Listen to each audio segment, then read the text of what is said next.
Assalamualaikum warahmatullahi wabarakatuh.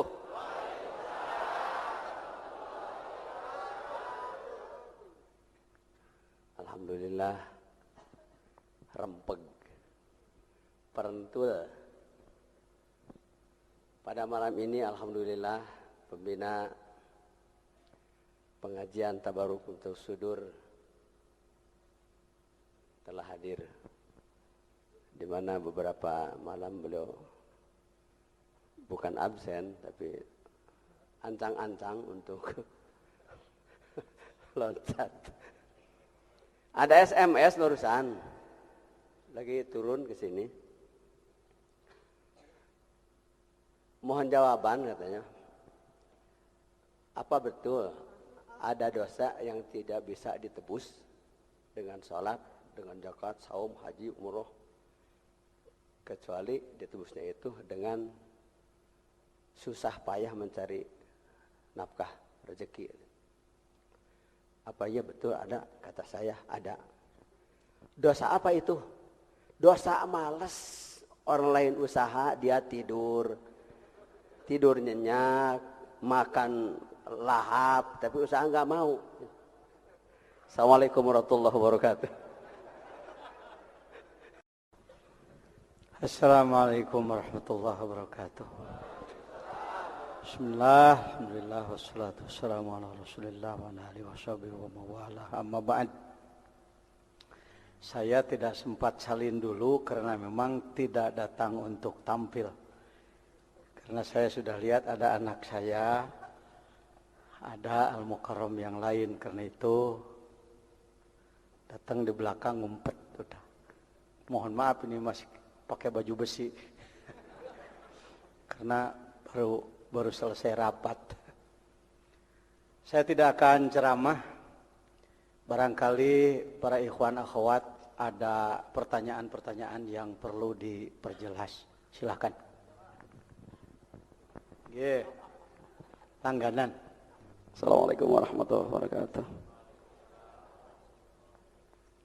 Mohon penjelasan tadi tentang masalah syahwat diserupakan dengan arad dan ma'rifat diserupakan dengan sama.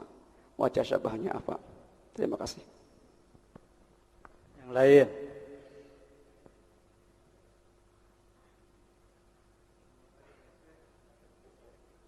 Ibu-ibu ada pertanyaan? Baik. Mangga. Kursinya atuh satu lagi kursinya. Karena belum ada kursinya, yang jawab Bapak dulu.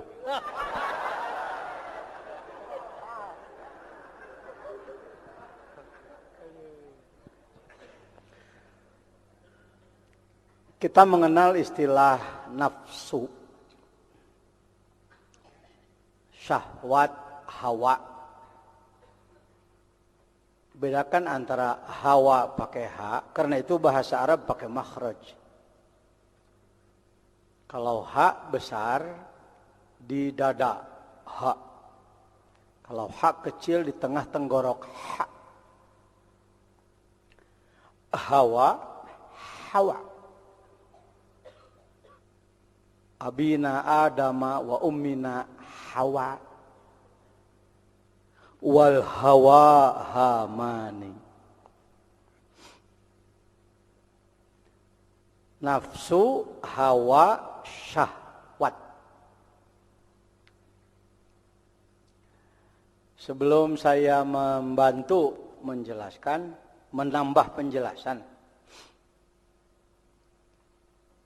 apakah ibu bapak punya nafsu? Bagus apa jelek? Silakan, jawaban bebas. Yang nyebut bagus angkat tangan. Yang nyebut jelek acungkan tangan. Yang enggak punya pendapat acungkan tangan. Saya mah bagus enggak, jelek enggak, Pak. Mayoritas umat Islam di dunia termasuk di Indonesia memandang bahwa nafsu itu jelek. Karena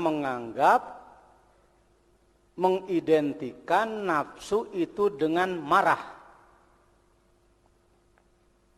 Kalau ada orang yang keinjak kakinya, lalu dia marah, kehet ya,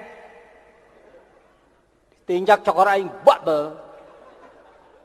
Kata yang seorang lagi, nafsu sih mah, tong nafsu tuh. Ini dramanya begitu, dramanya supaya jelas. Ini penyebab nafsu dianggap jelek. Karena nafsu didefinisikannya dengan marah. Marah itu bahasa Arabnya godob. Marah. Nah. Syukuri kalau orang sudah berpandangan bahwa nafsu itu marah, syukuri.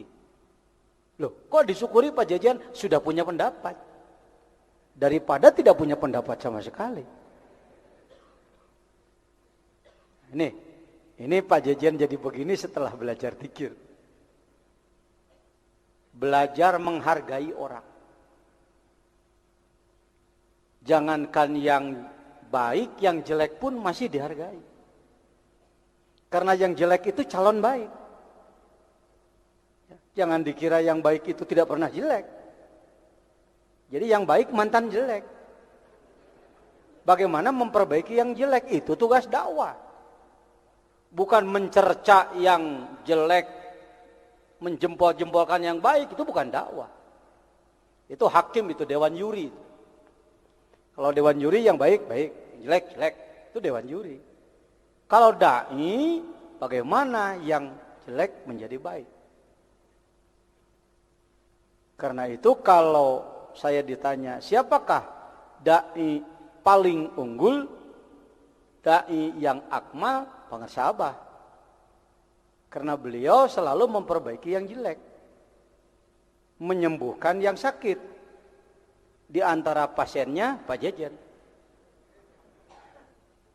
Yang ketua umum majelis ulama saja masih ngaku pasien, apalagi yang bukan. Kira-kira begitu. Ya. Apa Pak Andi? Ya. Gitu ya, apalagi yang bukan. Oh, jadi nafsu itu marah. Baik. Kok disebut baik? Sementara. Sudah punya pendapat. Lalu hawa. Hawa adalah tarikan nafsu. Karena itu sering disebutkan hawan nafsi. Tarikannya. Hawanya. Syahwat juga tarikannya.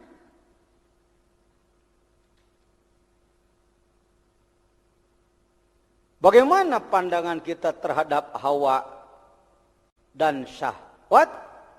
Tergantung juga pengetahuannya. Kalau dia memaknai syahwat adalah birahi, tarikan-tarikan nafsu, maka syahwat jadi jelek. Maka hawa jadi jelek. Tetapi kalau kita mengikuti kearifan Syekh Mursyid, mengikuti itu ya kalau kereta api beliau lokomotifnya kita gerbong ke 30 gitu. Mengikuti juga. Ya. Jangan menganggap yang mengikuti itu hanya yang dekat saja. Yang jauh juga asal mengikuti ya mengikuti. Kalau kita mengikuti cara pandangnya Syekh Mursyid, maka akan selalu positive thinking. Akan selalu husnudzon. Jadi nafsu itu baik atau tidak, maka akan dikatakan baik. Syahwat baik. Hawa baik. Loh kok baik Pak Jejen? Kalau orang tidak punya syahwat, tidak punya hawa nafsi, maka tidak akan punya keinginan. Tidak akan punya keinginan. Coba kalau seluruh laki-laki tidak punya syahwat terhadap perempuan. Tidak akan ada kantor urusan agama. Tidak akan ada mubalik diundang untuk ceramah perkawinan. Tukang rias juga tidak laku. Gara-gara tidak ada apa? Tidak ada syahwat. Jadi, alhamdulillah, ada apa? Tuh, coba. Hadena hadir malam 11. Waduh, mahal itu, mahal. Ya, tidak ada ciptaan Allah yang tidak bermanfaat. Innallaha la yastahi ayyadriba mathalan ma ba'udatan fama fawqaha. Tidak akan ada yang tidak bermanfaat. Alhamdulillah, ada apa? Di mana? Dalam diri kita. Kurang nafsu makan beli jamu. Nafsu makan kan ada. Kurang nafsu malam Jumat. Beli jamu nafsu ramuan madu tangkur rahasia tong loba omong nu teu nyaho bejaan.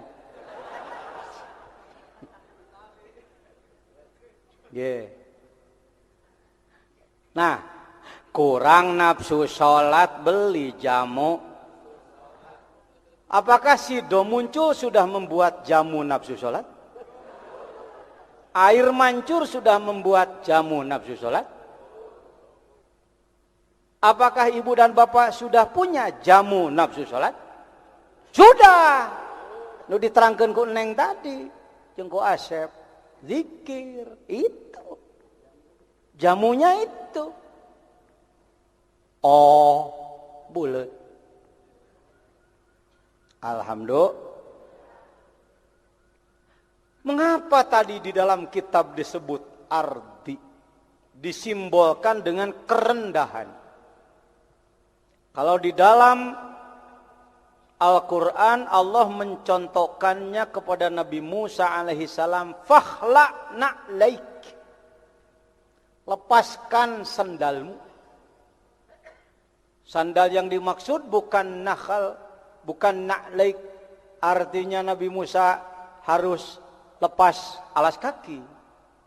Tetapi lepaskan sifat-sifat yang rendah dalam dirimu. Syahwat ini, nafsu ini, hawa ini pemberian dari Allah. Bekal dari Allah. Kalau tidak ada nafsu, tidak ada hawa, tidak ada syahwat, tadi saya katakan tidak punya keinginan. Makan, minum, berpakaian, kendaraan, dan segala macam keinginan, itulah syahwat. Bisa menjadi jatuh derajatnya manakala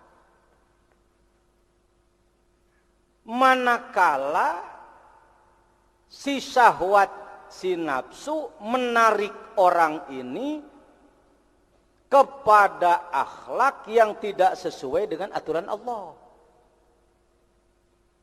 Syahwat pada perempuan kalau digunakan kepada istri jadi sedekah. Ayati ahaduna syahwatahu afihi ajrun? Na'am. Ya Rasulullah, kalau saya melampiaskan syahwat saya kepada istri, apa saya punya pahala? Kamu dapat pahala. Ya nikmat dunia, ya pahala akhirat. Sahih hadisnya. Arba'in An-Nawawiyah. Tapi kalau Anda mulai muncul teman kita ini, syaitan ini, kata setan, musuh boleh lah. Musuhnya kan musuh basa-basi aja. Sebenarnya kan sahabat soulmate. Iya. Kata setan, gini, seenak-enak ikan gabus, kalau gabus terus gak enak.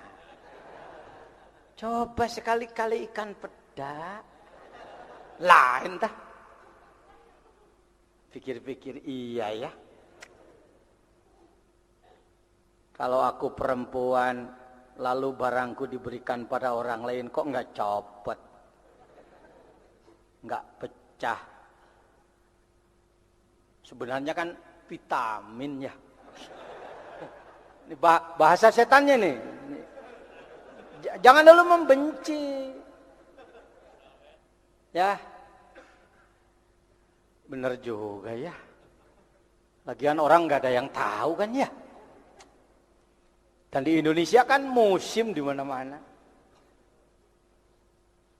Nah.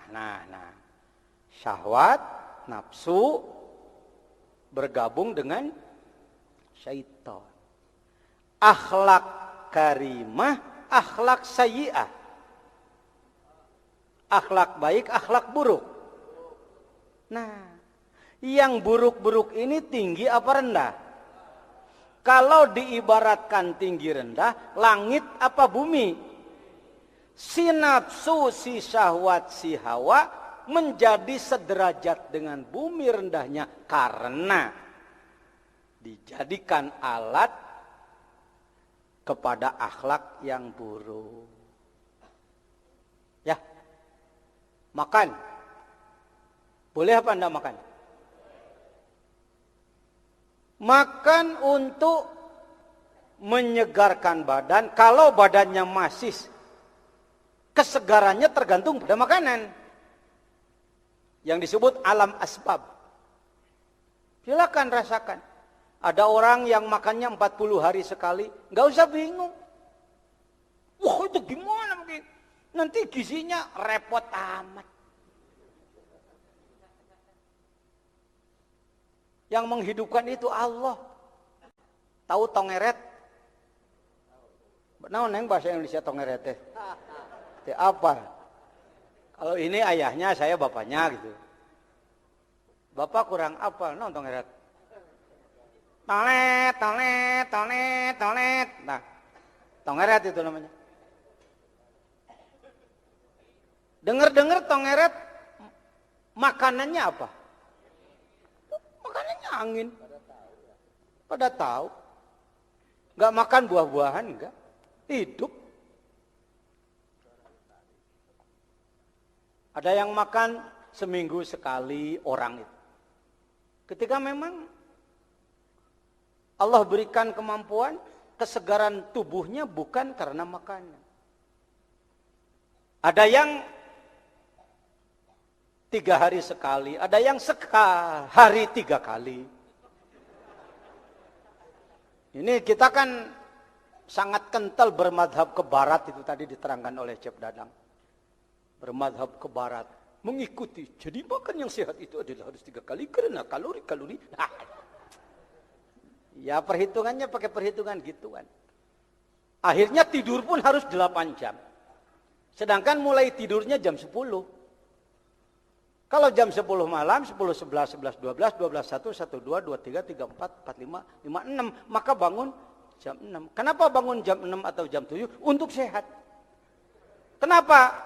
Berdasarkan penelitian. Nah ini.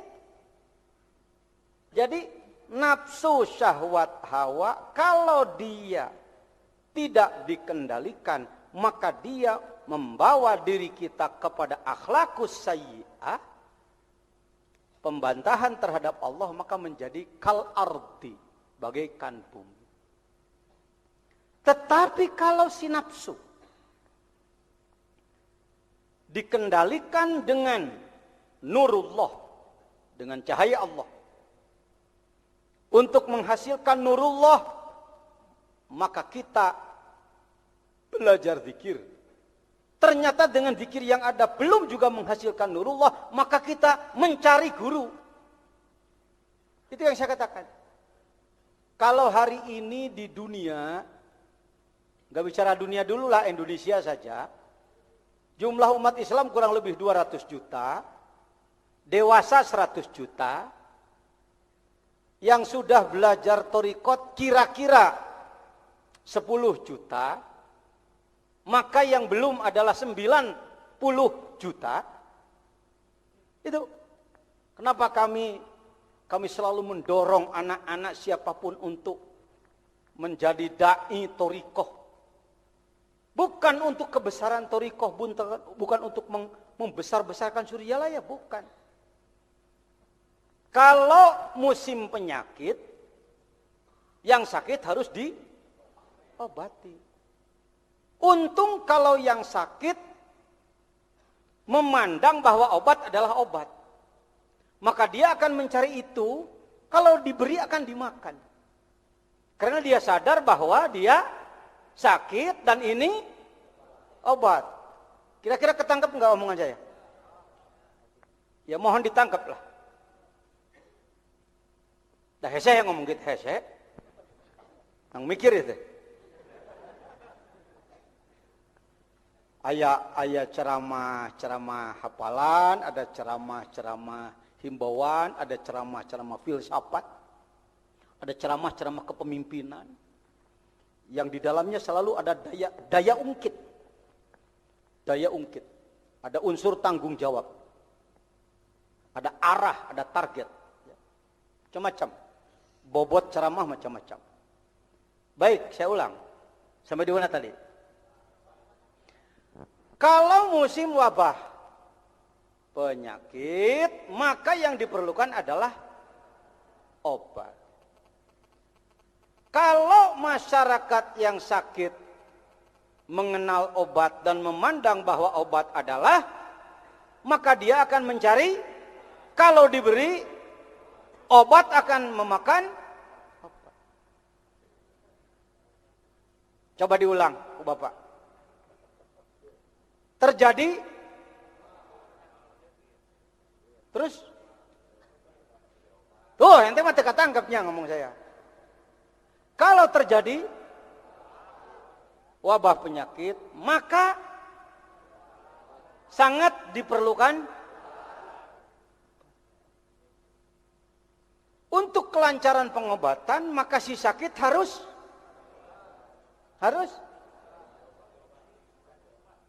ya bolehlah harus berobat. Saya tuh ngomong itu tadi, ente tuh ngomong gitu. Prosesnya ini kurang luwes Anda berpikir. Ya boleh mencari obat, boleh mencari obat dan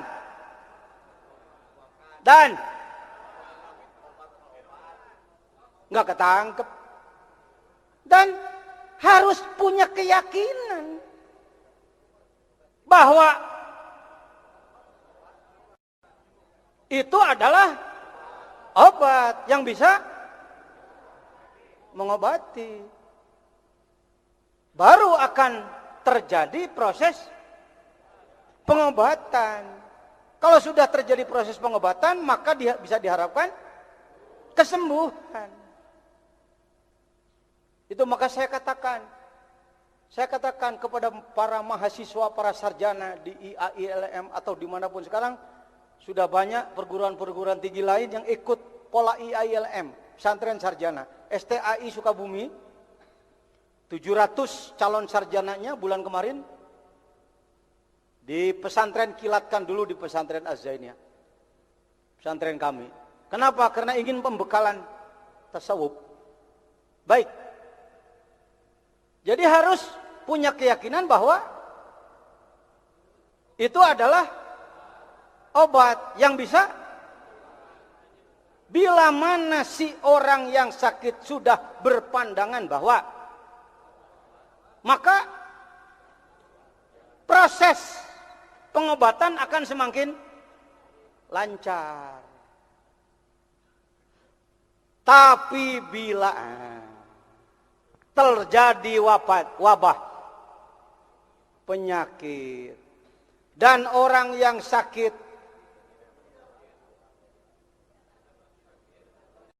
memandang bahwa obat adalah racun, maka tidak akan mengkonsumsi obat itu, bahkan menakuti Obat itu akibatnya proses penyembuhan menjadi lambat. Itu yang saya sebut. Saudara-saudara para sarjana IAILM tidak kurang pekerjaan. Bayangkan di Indonesia kira-kira dari 200 juta penduduk, 100 juta dewasa yang muslim, 100 juta kurang lebih 10 juta yang sudah menjadi pengamal thariqat. Itu kalimatnya kurang lebih, Pak. Thariqat, maka masih 90 juta lagi yang belum berthariqat. Ketika kita tanyakan, bapak-bapak sudah berthariqat apa belum? Amit-amit, na'udzubillah min dzalik. Kenapa bapak ibu memandang begitu? Itu kan bahaya, itu aliran sesat itu. Nah ini yang saya sebut, orang sakit memandang bahwa obat adalah tugas kita semua. Pak Jejen kok saklek betul ngomong begitu? Wong kita semua ini mantan. Saya termasuk mantan, ini juga mantan. Mantan orang yang sakit dan memandang bahwa obat adalah racun. Kalaupun diberitahu bahwa ini obat, iya, tapi menggunakannya nggak mau pakai cara. Yang seharusnya itu jamu-jamu diseduh diminum, ini malah dipurulukeun kana mata. Yang seharusnya obat gosok malah dikucurin ke telinga. Yang seharusnya salep obat luar malah ditelan. Kira-kira hasilnya penyembuhan apa makin berpenyakit? Bayangkan kalau tidak ada Suryalaya. Pak Jejen bukan hanya Suryalaya, perguruan tarekat di mana-mana. Iya, saya tahu. Karena saya Rois Jamiah Ahli Thariqah Al-Mu'tabarah An-Nahdiyah yang mengurusi semua thariqat-thariqat khususnya di Jawa Barat dan di negara kita. Dengan hormat, saya sendiri sudah belajar kurang lebih 7 thariqah kepada 7 guru-guru saya. Kenapa kok Pak Jejen kelihatannya kentalnya di Suryalaya? Saya tidak putus dengan yang lain, tidak putus. Tidak, dadah, bye-bye. Situ mantan guru, ini guru saya yang sekarang. Tidak begitu. Itu urusan kalbu itu. Urusan roh itu. Saya masih tetap menganggap Kiai Anu guru saya, Kiai Anu guru saya. Tetapi yang saya serahi ruh saya, itu adalah orang yang saya nilai bahwa dia mampu ngurus ruh saya. Ada guru yang cuma ngasih la ilaha illallah kepada saya. Kalimatnya sama la ilaha illallah. Tetapi bobotnya jadi wiridan baca-bacaan. Kalau saya mengucapkan targetnya cari pahala. La ilaha illallah, la ilaha illallah, la ilaha illallah, la ilaha illallah, la ilaha illallah, la ilaha illallah, la ilaha illallah, la ilaha illallah, la ilaha illallah, la ilaha illallah, la ilaha. Berapa Pak Jejen? 1.000, 10.000 umpama. Cari apa Pak Jejen? Cari pahala. Fama ya'mal mithqala dzarratin khairan yarah. Orang yang mengamalkan pasti dapat pahala. Jadi pahala itu hebat ya Pak Jin? Hebat. Nanti kalau mati surga. La ilaha illallah, la ilaha. Enggak ada yang lebih dari itu Pak Jin? Enggak ada. Nah. Jadi nangtuk saya. Ini ngomong bukan cuma didengar oleh yang ada di sini. Direkam, diinayah, disebarkan melalui radio, bahkan melalui internet ke seluruh dunia. Kegiatan di Suryalaya didakwakan ke seluruh dunia. Maka hati-hati bicara. Tadi anak-anak kita, kader-kader kita itu berbobot. Dalil-dalil yang lengkap, penyampaian yang fasihat. Itu layak dikonsumsi dunia. Nak. Udah. Baik hadirin. Jempling aja. Oh, dikira pengajian di sini. Ini pengajian internasional, Pak. Jangan sebut pengajian di Lowong. deket Citanui, Bonjengjeng. Jadi yang selalu disebut internasional harus di ibu kota, ndak harus. Ya, baik. Paham? Apa? Obat. Karena saya belajar di beberapa guru lain yang dicarinya pahala. Dan bicara pahala itu Qur'ani, syar'i. Didukung oleh dalil Quran, dibolehkan oleh Rasul. Wong Rasul selalu bicara dari dulu, saudara-saudaraku, kalau kamu jihad fisabilillah, maka kamu akan masuk surga. Bidadari menunggumu. Hadirin, kata sahabat, Allahu Akbar. Modal aing jadi. Neangan nu geulis di Mekah rarese, mending wedadari. Pamajikan aya bau kelek. Pamajikan aya hebat. Rasulullah itu memotivasi ya. Itu kalau ibadah targetnya pahala.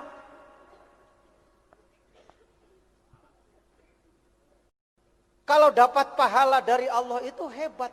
Qur'ani. Dan ini yang mendominasi pemikiran mayoritas umat Islam dunia. Bukan hanya masyarakat, bahkan ulama sarjana. Sawab.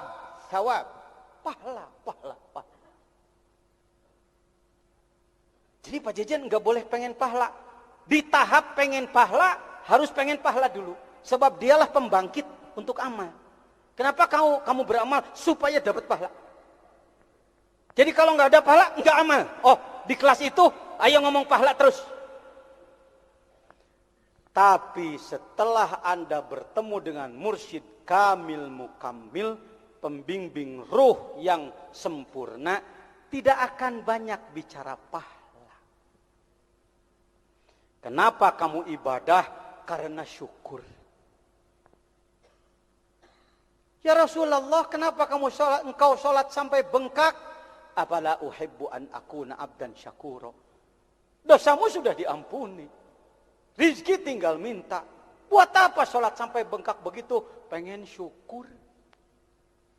Tah bager bisa hayangnya holewih na surya layate didinya. Nu matak nu kieu nyepotnya di surya laya. Sebab sabeh dituan pahala. Bahkan di dalam kitab Al-Anwarul Qudsiyah yang saya dihadiahi oleh pengersabah melalui tangan beliau. Bagi saya, fotokopi Anwarul Qudsiyah dari beliau adalah sejarah. Kalau sekarang di PWNU Jawa Barat, ada manakiban setiap Sabtu akhir. Sedangkan dulu, kurang lebih 30 tahun, ulama Nahdlatul Ulama Jawa Barat adalah paling kebanyakan benci torikot, benci suryalaya. Sekarang justru sebaliknya, setiap hari Sabtu Anda mendengar gema zikrullah. La ilaha illallah. Ada yang bergumam, waduh PWNU dikuasai suryalaya ya. Ada yang bergumam. Ya silakanlah. Ini antara lain karomah pangersa abah dari Allah melalui kitab yang diberikan melalui tangan beliau kepada saya. Saya di Pekalongan waktu Muktamar Jamiah Thoriqah memberikan jawaban tentang Robito. Cerita dulu sedikit. Di antara masailut Thoriqiyah adalah bagaimana hukum Thoriqah di saat berzikir. Bagaimana hukum Robito di saat berzikir. Dari 500 peserta komisi Bahsul Masail, ada 17 ulama besar tasawuf se-Indonesia yang memberikan jawaban. Dan yang terakhir ke-18 saya. Yang 17 mengatakan haram. Rabitatul qalbi fi dzikri haram li'annahu syirkun, li'annaha syirkun. Menyambungkan kalbu kepada guru di saat berzikir adalah haram. Karena mengganggu kehusyuan. Harusnya ibadah kepada Allah, wong ini kepada guru. Ingat. Itu jawaban ulama Usufiyin al-Indonesia pada muktamar.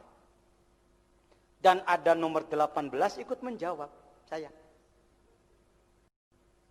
Ki Muhaiminan Gunardo, waktu itu kalau tidak salah Khatib Am, almarhum, beliau mengatakan, ini yang ke-18 dari mana? Sukabumi, Kiai. Tahu nggak? Jawa Barat itu nggak punya nama, Pak. Jawa Barat di Medan Muktamar itu seksi tepuk tangan.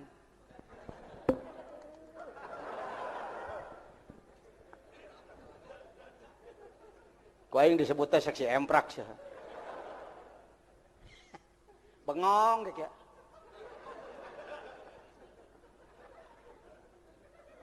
Orang ramai Basul Masail ini cari batik.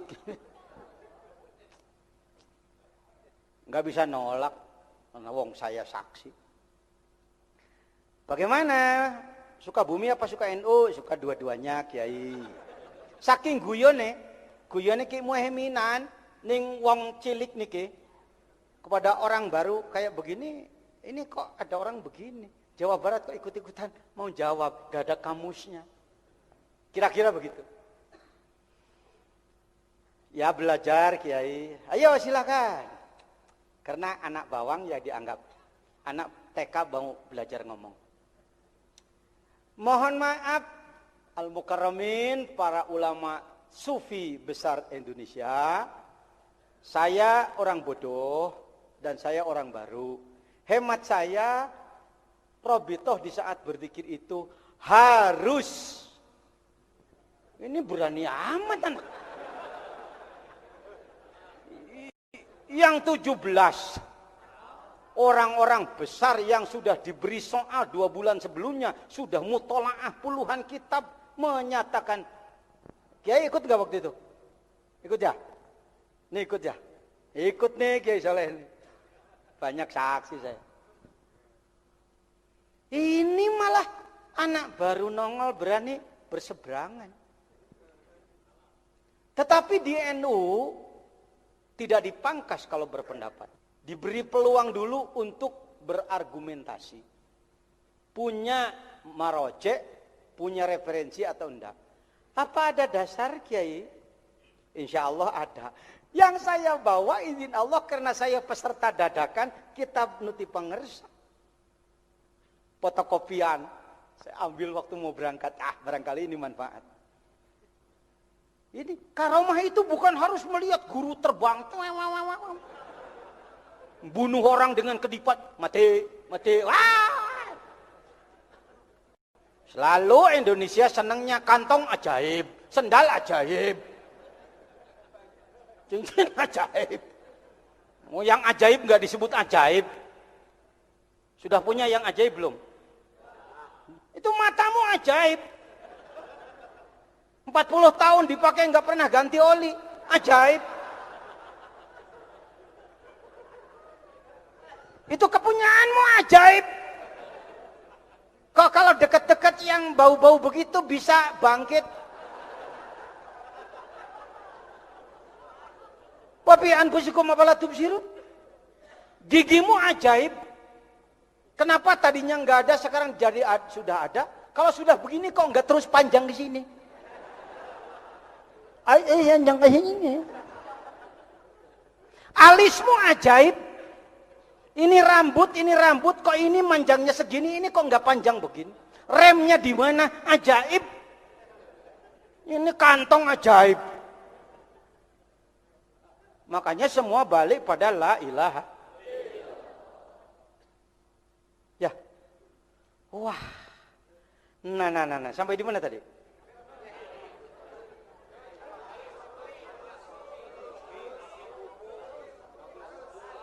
Ambil buku. Lalu saya baca, kalau tidak salah halaman 461. Wong 500 halamannya sudah saya baca semua. Jangan muji-muji saya, ikuti. Pak Jajan hebatnya udah terbaca semua. Jangan hebat-hebatan. Kalau saya hebat kamu ndak ikuti, kamu ndak ke bagian hebatnya. Jadi penyanjung aja. Baca oleh Anda. Waduh Pak, sulit Pak, gundul Pak. Yang gondrong cari. Pak, sulit Pak yang gondrong Pak, terjemahannya sudah dibuat oleh Ustadz Ali Muhammad. Ayo nak, ayo baca. Nah lalu saya baca kira-kira 10 baris. Wa'lam anna rabitatal qalbi fi dzikri syai'un aham dan lain sebagainya. Akadul adab disebutnya. Di NU ada azimah. Azimah itu bukan jimat yang selalu dipakai di sini. Azimah itu sesuatu yang berada di posisi penting. Apa? Kemampuan membaca. Kalau sudah dengar orang punya pendapat, lalu punya argumentasi, dan dia baca alasannya, berapa baris atau berapa halaman, tanpa cacat bacaan, i'rabnya tidak cacat, sorobnya tidak cacat, tarkibnya tidak cacat, sigotnya tidak cacat. Orang sudah ngukur. Untuk jadi orang seperti ini, kira-kira nyantrenya harus 20 tahun. Orang udah ngukur. Ya, kalau yang gondrong dibaca nggak cacat, memang biasa itu. Tapi yang gundul, panjang, sulit dibaca nggak cacat, ketahuan ini keahliannya. Saya mencoba membacakan sekemampuan yang ada, maka dinilai oleh 500 yang hadir, bacaan tanpa cacat, alasan kuat. Akhirnya sang moderator, Al-Mukarram Kiai Haji Muhaiminan Gunardo, beliau mengatakan, Kiai, kitab apa itu? Hei, kalau tinju di atas ring, menang jadi juara, kalah dapat bagian. Ada uang darah lah, kalau enggak uang keringet. Coba kamu tinju di belakang toko, walau kamu menang enggak jadi juara. Ya, jangan senang amatiran kalau hidup. Profesional, di atas ring, kalah jelas. Menang jelas. Kalau di ring muktamar yang 5 tahun sekali, seorang pengurus idarah mulia pusat meminjam kitab kepada utusan daerah, itu poin itu. Itu poin itu. Kiai, kitab apa itu? Anwarul Ghuziah. Apa boleh saya pinjam? Boleh. Ini karomah guru, saya kata. Karomah guru. Mukjizat itu bukan selalu harus punya tungket dipukulkan jadi jalan. Bukan hanya itu, tapi Allah memberi jalan. Lautan masalah ketika datang tongkatnya dari Allah, maka jadilah jalan. Dibaca oleh beliau. Iya. Kita lanjutkan soal kedua, ketiga, keempat. Akhirnya ketika soal kedua, ketiga, keempat, kita juga selalu memberikan jawaban yang dianggap mendasar, maka izin Allah lidah beliau melalui karomat guru pangersa abah naon nyebut pangersa dikotrekeun lah. Ya, sok kotrekeun naon bahasa Indonesiana. Ya, ditakdirkan di Lauhil Mahfuz sana agar beliau membicarakan sesuatu yang mungkin sebenarnya dari hati beliau tidak ada begitu. Ini yang namanya disebut nonton karomat. Beliau mengatakan, para musyawirin yang terhormat, rasanya untuk adil, kalau kita balik saja. Tadi yang menjawab dari nomor 1, 2, 3 sampai 18, bagaimana kalau kita balik saja? Yang memberikan jawaban pertama nomor 18. Yang lain mengikuti, tapi untuk mempersingkat waktu, kira-kira jawabannya sama, ya idem saja. Ini di forum, nih, ya, di forum besar, jangan ngumpet-ngumpet. Kita harus sering melakukan seminar. Sukabumi pada Harlah, peringatan hari lahir penegakan syariat Islam yang ke-8 kemarin, saya adakan seminar tasawuf.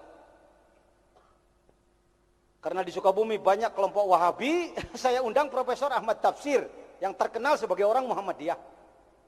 Orang Sukabumi bengong ada Muhammadiyah jadi wakil talqin tarekat. Orang taunya kalau Muhammadiyah harus memusuhi tarekat. Ini datang profesor yang Muhammadiyah tarekat. Jadi Nahdi Muhammad Torsi. Ya Nahdi Nahdiyin, Muhammad Muhammadiyah, Tor tarekat. Ibu Sri Mulyati dan Dr. Haji Tahir dan saya. Nah, dibuka, silahkan. Cecar kami dengan pertanyaan. Jangan mengembangkan tarekat ngumpet-ngumpet, takut ditanya. Ya, belajar. Untuk menguji kebenaran itu harus open, terbuka. Nah, setelah itu, setelah menjawab, akhirnya sampai zuhur kira-kira selesai 7 masalah. Setelah zuhur saya istirahat saja. Izin Allah, maka Jawa Barat dianggap naik ke papan atas. Dampaknya adalah Jawa Barat harus cepat konferensi tingkat provinsi. Dan izin Allah, daerah lain tidak sanggup menjadi pribumi konferensi karena harus menanggung jawab segala biaya. Tiud, istilah pengersa. Kenapa Pak Jejen berani? Karena terdidik oleh pengersa guru. Kalau mau jadi murid pengersa Abah, harus menjadi kiai ahli korban. Bukan kiai yang mengorbankan. Salah satu pendidikan korban adalah menyediakan biaya untuk manakiban. Rata-rata 1.000 orang setiap malam 10. Jadi kira-kira mohon maaf per bulan ya 5 juta. Menyediakan. Karena sudah terbiasa puluhan tahun setiap bulan mengeluarkan biaya untuk kepentingan agama, maka ketika ditawari untuk menjadi pribumi konferensi, saya katakan berapa biayanya Kiai? 165 juta Pak Kiai, insya Allah. Nah, dilaksanakanlah, bahkan tidurnya pun di hotel. Kata mereka, belum pernah terjadi konferensi Nahdlatul Ulama kok tidur di hotel. Saya katakan, itulah khawarikul adat. Jadi khawarikul adat itu sekali lagi jangan cuma nginjek air, jalan di atas air. Ibaratnya orang kelelep ini enggak, kan itu ngapa kancang. Biasanya orang korban 1 juta aja gemeteran. Komo kiai resepna kitu we tibatur. Kita dididik oleh mursyid untuk kita yang mengeluarkan. Itu khawarik itu.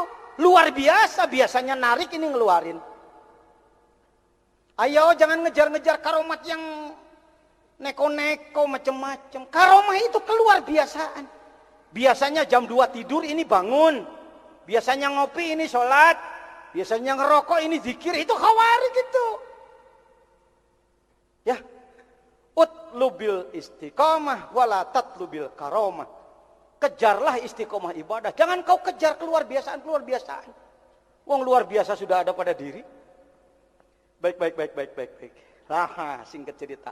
Maka izin Allah, bagi saya tidak akan terhapus dalam sejarah hidup saya. Dari pengarsa Abah melalui tangan beliau kepada saya. Dan ternyata di dalamnya ada sesuatu untuk digunakan dalam sebuah event yang hasilnya sekarang 26 daerah tingkat 2 se-Jawa Barat, kurang lebih rata-rata ulamanya 5.000 kali 25 adalah 125.000 ulama yang tadinya benci terhadap tarekat, tidak senang terhadap Suryalaya, berubah atas izin Allah. Alhamdulillah. Maka oleh beliau di masjid-masjid agung, di masjid-masjid besar, di masjid-masjid tingkat nasional, tingkat provinsi dihidupkan amalan-amalan zikrullah thariqah, ini gayung bersambut. Alhamdulillah. Jadi singkat cerita jawabannya kepada Al-Mukarram, bersyukurlah kita diberi nafsu. Kalau tidak ada nafsu, tidak punya keinginan. Tugas kita bagaimana kita harus mampu mengendalikan nafsu. Mengendalikan nafsu itu bukan pekerjaan remeh-temeh.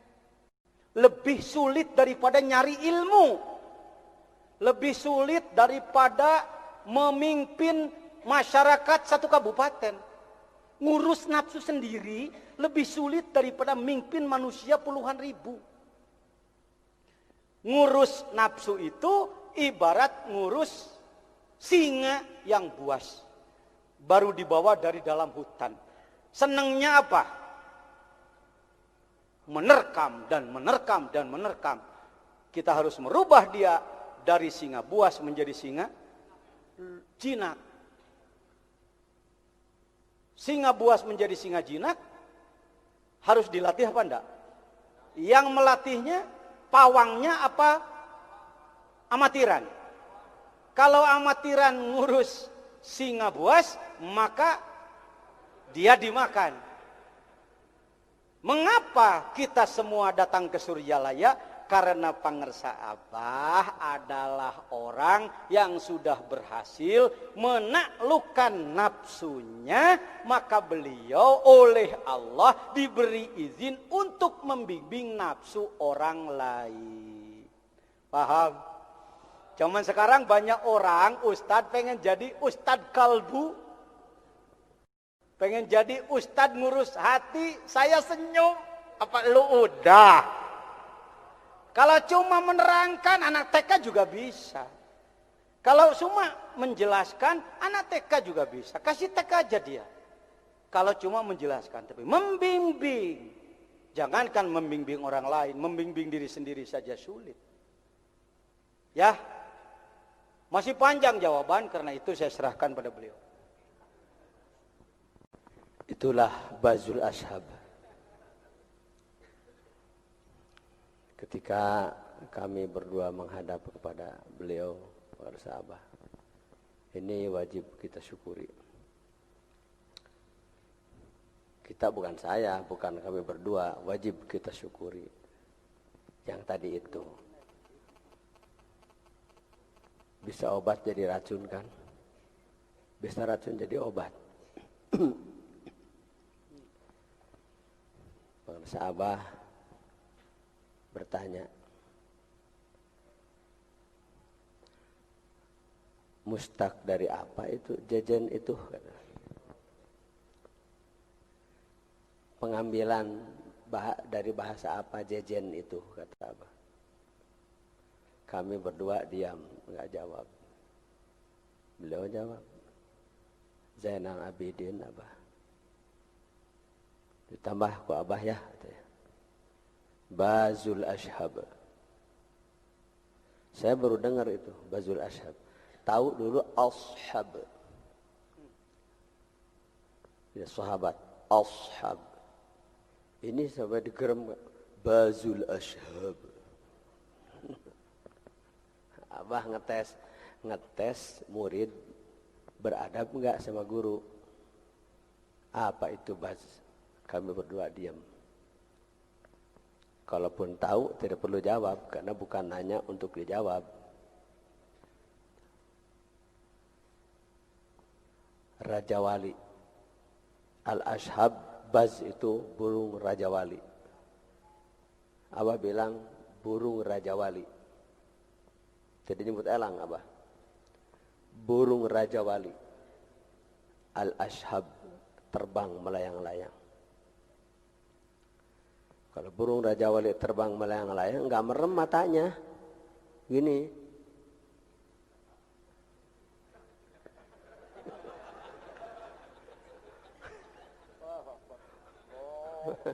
Itu. Jadi, pertanyaan satu saja tidak akan selesai satu malam. Jadi yang disebut terbang itu tidak harus melayang-layang, kata seperti dalam film Jin dan Jun. Nah, ini terbang. Seperti Tuan Syekh terbang melayang-layang di atas murid-murid di madrasah beliau. Terbang.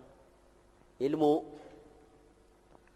Jadi Pangersa Abah ngambil ini bukan hasil mengajukan proposal. Saya pengen nama ini. Ternyata beliau ngambil nama Bazul Ashab. Terbang melayang-layang. Itu julukan gelar Syekh Abdul Qadir itu. Salah satu nama Syekh Abdul Qadir, Bazul Ashab itu.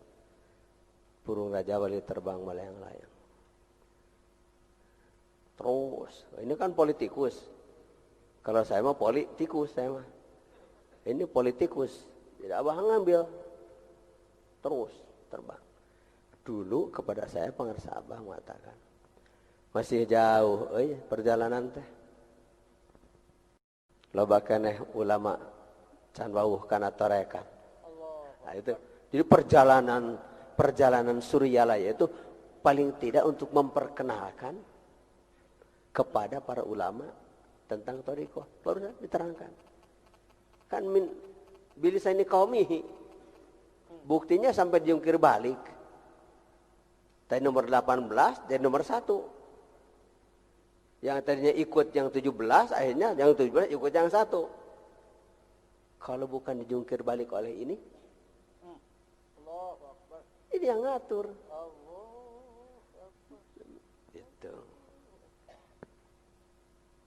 Itu busro namanya. Yang dikatakan busro itu busro. Bukti. Itu. Pertanggung jawab.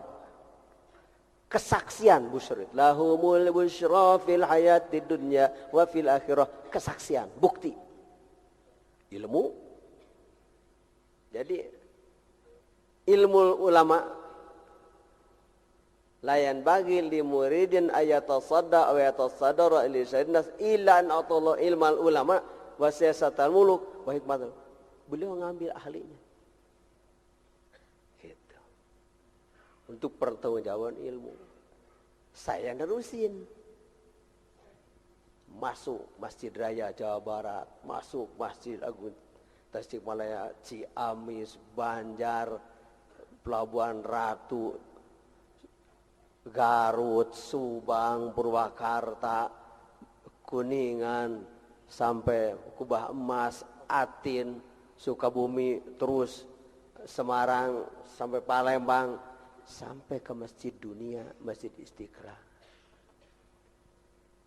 Ini pekerjaan ini. Pekerjaan, tayalian, pagawean, urang sarerea. Tidak bisa, siapapun tidak akan ada yang mampu menghalang. Kalau ini Saifullah Maslul, tidak ngasih proposal saya juga. Allahu Akbar. Tambah Saifullah Maslul, pedang terhunus. Bukan untuk nebas-nebas orang. Tapi kalau ada orang mau nyambar ya sudah tinggal pasang aja begini. Kalau pedang sudah terhunus, tinggal tidak usah ditebaskan begini aja sudah. Samurai. Bukan samurai sabuk, itu mah mintu, samurai sabuk mah tajam itu. Saifullah Maslul juga, Syekh Abdul Qadir. Bukan kami berdua, Abah yang ngasih. Kalau di dalam ayat Fuyudatul Bani kan dua imamani itu, yang satu melihat ke bumi, yang satu melihat ke langit. Yang satu keluar, yang satu ke dalam. Yang satu ke atas, yang satu ke bawah. Yang makanya ada bumi adalah bumi di mana? Di bawah, langit di atas. Yang tadi itu bawah dan atas itu penting dua-duanya. Oh, antarja Gatot Kaca. Kalau wayang antarja ke bumi, Gatot Kaca ke langit. Ini perentul orang sebanyak ini karena ada yang di atas dan di bawah kan. Jadi begini.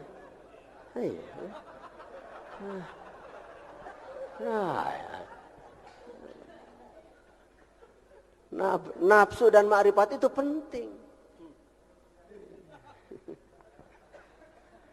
Ma'rifat disebut di langit itu bukan di atas. Disimpannya di sini. Ana a'lamukum billah wa annal ma'rifata fi'lul qalbi. Itu di Bukhari itu. Aku yang paling tahu di antara kamu kepada Allah. Dan sesungguhnya ma'rifat itu pekerjaan kolbu. Kolbu. Kalau di SMS, Pak, bagaimana membedakan antara ruh, kolbu, fuad, dan siri?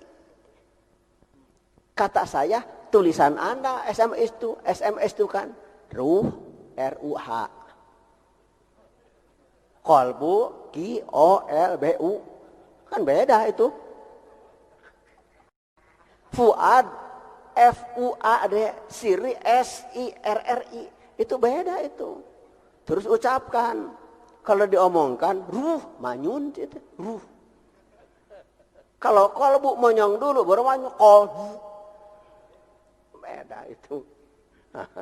Fuad, manyun dulu, baru nganga, fuad. Kalau siri, nyengir dua-duanya.